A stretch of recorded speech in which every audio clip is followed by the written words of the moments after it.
আসসালামু আলাইকুম প্রিয় ফুটবল ফ্যান। দীর্ঘদিন পর মাঠে নামছে ব্রাজিলিয়ান প্রিন্স নেইমার জুনিয়র। সান্তোসের পরবর্তী ম্যাচেই দেখা যাবে নেইমার জুনিয়রকে।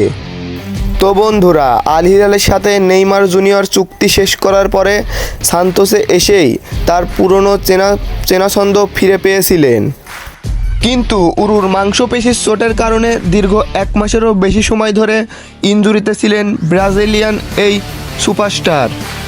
কিন্তু সবাই অপেক্ষা করছিল কবে কোন ম্যাচে মাঠে নামবে নেইমার জুনিয়র, কিন্তু অপেক্ষার অবসান ঘটল এইবার। সান্তোসের হয়ে পরবর্তী ম্যাচেই দেখা যাবে এই ব্রাজিলিয়ান সুপারস্টারকে, এমনটাই দাবি করছেন সান্তোস কোচ এবং ব্রাজিলিয়ান কিছু গণমাধ্যম।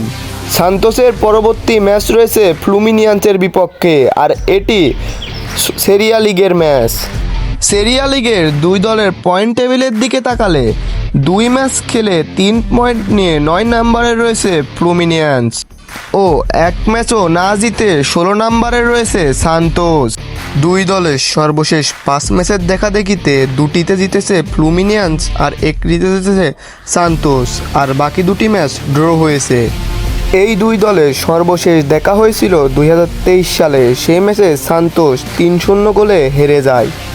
অবশ্য তখন নেইমার ছিলেন না। এই দুই দলের এই ম্যাচটি অনুষ্ঠিত হবে 2025 সালের এপ্রিল মাসের 14 তারিখ সোমবার রাত 4:30 অর্থাৎ এই ম্যাচটি 13 তারিখ রাত 12টা 4 ঘন্টা পর অনুষ্ঠিত হবে। এই ম্যাচটি আপনারা কোনো টিভি চ্যানেলে দেখতে পারবেন না।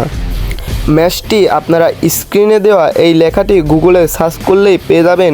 এই অ্যাপসটি ডাউনলোড করে খেলাটি উপভোগ করুন। খেলার সকল আপডেট পেতে আমার এই চ্যানেলটি সাবস্ক্রাইব করুন। সকলকে ধন্যবাদ।